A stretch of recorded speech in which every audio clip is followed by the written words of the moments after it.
Mumbai Pune express वेवरील missing लिंकवरील बोगद्यात भीषण अपघात झाल्यानं खळबळ उडाली आहे. पुण्याहून मुंबईकडे जाणाऱ्या भरधाव फॉर्च्युनरनं मुंबईच्या दिशेनं जाणाऱ्या एका मालवाहू टेम्पोला जोरदार धडक दिली. अपघात एवढा भीषण होता की दोन्ही गाड्यांचा चक्काचूर झाला. अपघातात एकाचा जागीच मृत्यू झाला असून एक जण गंभीर जखमी आहे तर अन्य तिघे सुखरूप बचावले आहेत. मुंबई पुणे एक्सप्रेस वेवरील मिसिंग लिंकवरील बोगद्यात रात्री 1:30 वाजण्याच्या सुमारास भीषण अपघात झाला. या अपघातात दोन्ही गाड्यांचा पुरता चक्काचूर झाल्याचं पाहायला मिळाले.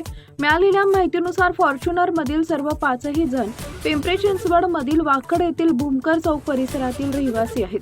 त्यांच्यापैकी तुषार भूमकर या तरुणाचा जागीच मृत्यू झाला. अपघातानंतर मुंबईकडे जाणारी वाहतूक सुमारे 2 तास बंद ठेवत सर्व वाहनं जुन्या मार्गाने मुंबईकडे वळवण्यात आली होती.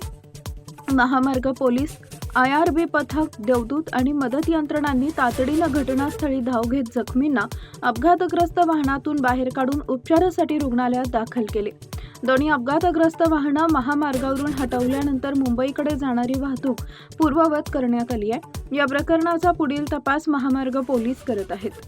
टाइम्स ऑफ महाराष्ट्रसाठी शिवानी लकडे यांचा रिपोर्ट, पुणे.